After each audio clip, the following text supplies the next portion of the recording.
এবং সেকেন্ড পরে উনি আশা প্রকাশ করেন যে খুব দ্রুতই জুলাই চার্টার গৃহীত হবে। একটু আগে জাতীয় ঐক্যমত্য কমিশনের সাথে বাংলাদেশের পলিটিক্যাল পার্টিগুলোর আবার আরেক দফা মিটিং শুরু হয়েছে। মিটিং এ প্রথমেই বক্তব্য রাখেন অ্যাডভাইজার আসিফ নজরুল, তারপরে ডক্টর আলী রিয়াজ এবং শেষে প্রফেসর মোহাম্মদ ইউনুস। প্রফেসর মোহাম্মদ ইউনুস আজকে প্রথম পর্বের যে জাতীয় ঐক্যমত্য কমিশনের সাথে যে রাজনীতি দলগুলোর সাথে যে টকসটা প্রথম পর্বর আজকে সমাপ্তি ঘোষণা করেন এবং বলেন যে খুব দ্রুত সেকেন্ড পর্বটাও শেষ হবে এবং সেকেন্ড পরে উনি আশা প্রকাশ করেন যে খুব দ্রুতই জুলাই চার্টার গৃহীত হবে। তো আশা করা যাচ্ছে আগামী 1-1.5 ঘন্টায় সমস্ত পলিটিক্যাল পার্টি যারা নেতৃবৃন্দ আছেন সবাই কথা বলবেন। কথা বলার সাথে সাথে আমাদের এই জাতীয় ঐক্যমত্য কমিশনের সাথে পলিটিক্যাল পার্টিগুলোর সেকেন্ড পর্বের জাস্ট ডিসকাশন দেওয়া এবং ডায়ালগটা শুরু হবে, ফর্মালি শুরু হবে। 28টা দল সবাই অলমোস্ট এসছেন, আমি পুরো গুনি নেই, আমরা পরে আপনাদেরকে লিস্ট দিব। হ্যাঁ, মেজর পার্টি সবাই এসছে আমার জানা মতে। এই সপ্তাহে বোধহয় একটা মিটিং আছে। অনেক ক্ষেত্রে এমনও হতে পারে যে কয়েকটা পার্টির লিডারদের সাথে একসাথে বসলেন। হ্যাঁ, এমন না আগে যেরকম মিটিং গুলো হয়েছে যে একটা পার্টির সাথে ঐক্যমত্য কমিশনের সাথে মিটিং হয়েছে, খুব ইন্টেন্সিভ মিটিং। এখন যেটা হতে পারে যে অনেকগুলো পার্টির নেতৃবৃন্দকে এক একজনকে বলবেন, এক একজন নেতৃবৃন্দ এসে তাদের সাথে ওনারা কথা বলবেন। অনেক 10-15টা পার্টির নেতৃবৃন্দ একটা মিটিং এ এসছেন, এরকমও হতে পারে। আমি এটা ডক্টর আলী রিয়াজ স্যার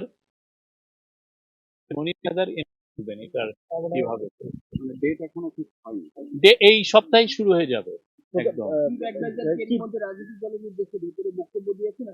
হ্যাঁ, উনি প্রায় 4 মিনিটের একটা মিটিং বক্তব্য দিয়েছেন। আমি একটু পরে এটা আপনাদেরকে দিব। আমি এটা নিজেও, উনি ওই যে আজকে প্রথম পর্বের যে ডায়ালগ যেটা হয়েছে সেটা সমাপ্তি ঘোষণা করলেন এবং নতুন যে সেকেন্ড পর্ব যে শুরু হলো সেটা উদ্বোধন করলেন এবং উনি সবাইকে থ্যাঙ্কস জানালেন যে সবাই পার্টিসিপেট করেছেন।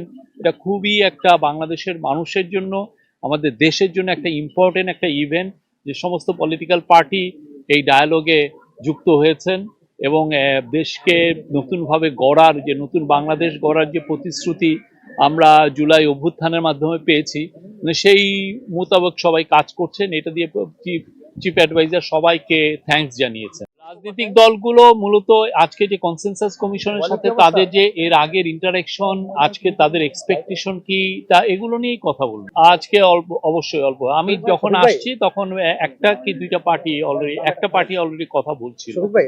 আপনারা কি আশা করছেন, মানে আমরা আশা করতে পারি যে এই মাসের মধ্যেই আলোচনা, দ্বিতীয় দফার যে আলোচনা? ঐক্যমত্য কমিশনের vice president, vice chairman doctor Ali Riaz এবং ওনাদের যারা অন্যান্য মেম্বার তারা বলতে পারবেন। এটা ডিপেন্ড করে, কেননা প্রথম পর্বে তো আমরা চিহ্নিত করেছি কোথায় কোথায় সমস্ত পলিটিক্যাল পার্টির ঐক্যের জায়গাগুলো কোথায় সেটা আইডেন্টিফাই হয়েছে, আর কি যে সমস্ত জায়গায় তারা দ্বিমত প্রকাশ করছেন সেগুলো নিয়ে এখন ইন্টেন্সিভ আলোচনা হবে, কিভাবে সবাইকে একই টেবিলে একই ঐক্যের মধ্যে আনা যায়, এই জায়গাগুলো তৈরি করার চেষ্টা করা হবে। প্রফেসর ইউনূস অনেকবার জাতির উদ্দেশ্যে ভাষণ দিয়েছেন, অনেকবার ফরেন ডিগনিটারি এসেছেন, তাদের সাথে কথা বলেছেন, ইন্টারন্যাশনাল বিভিন্ন ফোরামে উনি কথা বলেছেন। প্রত্যেকটা জায়গায় উনি কিন্তু একই কথা বলেছেন। উনি বলেছেন ইলেকশন ডিসেম্বর থেকে জুনের মধ্যে যে কোনো একটা সময় হবে।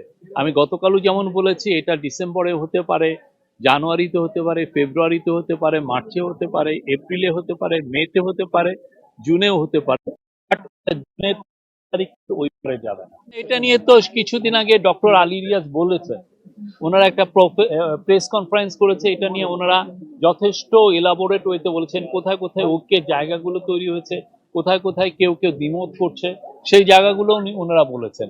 তো এটা ওনারাই বলবেন, ওনারা এটা নিয়ে কাজ করছেন, তো খুবই সারাক্ষণ এটা নিয়ে ওনাদের কাজ।